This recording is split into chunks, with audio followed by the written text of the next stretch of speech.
नमस्कार, ये आकाशवाणी चंडीगढ़ है। अब आप प्रतीका से प्रादेशिक समाचार सुनिए। केंद्रीय वाणिज्य एवं उद्योग मंत्री पीयूष गोयल ने आज लोकसभा में विपक्ष के नेता राहुल गांधी पर सरकार पर अर्थव्यवस्था को भली भांति न चलाने के आरोप को लेकर निशाना साधा। उन्होंने कहा कि एनडीए को विरासत में खराब अर्थव्यवस्था मिली और उसने इससे दुनिया की शीर्ष 5 अर्थव्यवस्था में बदल दिया।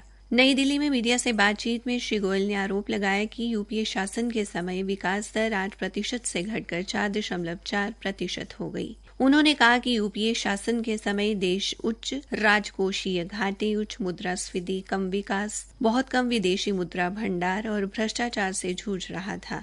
लेकिन अब दुनिया विश्व के आर्थिक विकास का नेतृत्व करने के लिए भारत की ओर देख रही है। श्री गोयल ने यह भी कहा कि सरकार ने व्यापक आर्थिक बुनियादी ढांचे को मजबूत किया है और देश शीघ्र ही सकल घरेलू उत्पाद जीडीपी के आधार पर दुनिया की तीसरी सबसे बड़ी अर्थव्यवस्था बन जाएगा।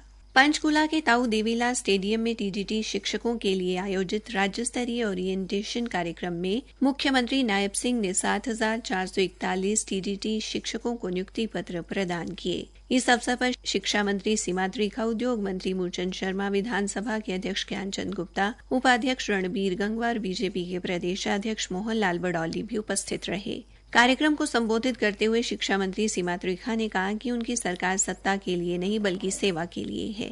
मुख्यमंत्री अभिभावक बनकर लोगों की सेवा कर रहे हैं। उन्होंने कहा कि मनोहर लाल सरकार की नीति को आगे बढ़ाते हुए पारदर्शिता से बिना पर्ची व खर्ची के नौकरियां दे रहे हैं। मंत्री ने कहा कि उनकी सरकार में केवल एक विधायक के बच्चे को नौकरी मिली है और वो भी विपक्ष के विधायक हैं। श्रीमती त्रिखा ने अपने संबोधन में बच्चों को भारतीय संस्कार देने पर भी बल दिया।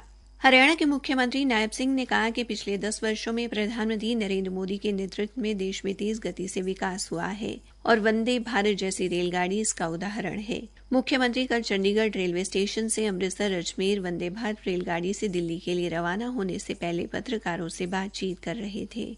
मुख्यमंत्री ने कहा कि कांग्रेस ने हमेशा झूठ बोलकर देश को कमजोर किया है, जबकि प्रधानमंत्री नरेंद्र मोदी के नेतृत्व में भारत मजबूत हुआ है। कांग्रेस के हरियाणा मांगे हिसाब अभियान के बारे पूछे जाने पर मुख्यमंत्री ने कहा कि भूपेंद्र सिंह हुड्डा पहले अपने 10 साल के कार्यकाल का हिसाब तो दें।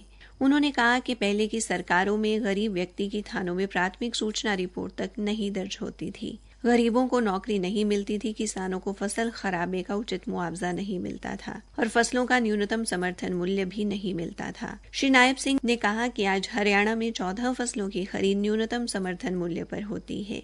गरीब से गरीब व्यक्ति को योजनाओं का लाभ मिल रहा है। एक अन्य प्रश्न के उत्तर में मुख्यमंत्री ने कहा कि लोकसभा चुनाव में राहुल गांधी ने संविधान पर बड़ा झूठ बोलकर अपमान किया। बार बार दिल्ली में बैठकों के बारे पूछे जाने वाले प्रश्न के उत्तर में मुख्यमंत्री ने कहा कि केंद्रीय मंत्रियों से कई योजनाओं पर चर्चाओं के लिए सभी राज्यों के मुख्यमंत्री दिल्ली जाते रहते हैं, इसी तरह वो भी जा रहे हैं। चुनाव बारे पूछे जाने पर उन्होंने कहा कि हरियाणा में शीघ्र ही विधानसभा चुनाव होने हैं और भारतीय जनता पार्टी तीसरी बार प्रचंड बहुमत से सरकार बनाएगी।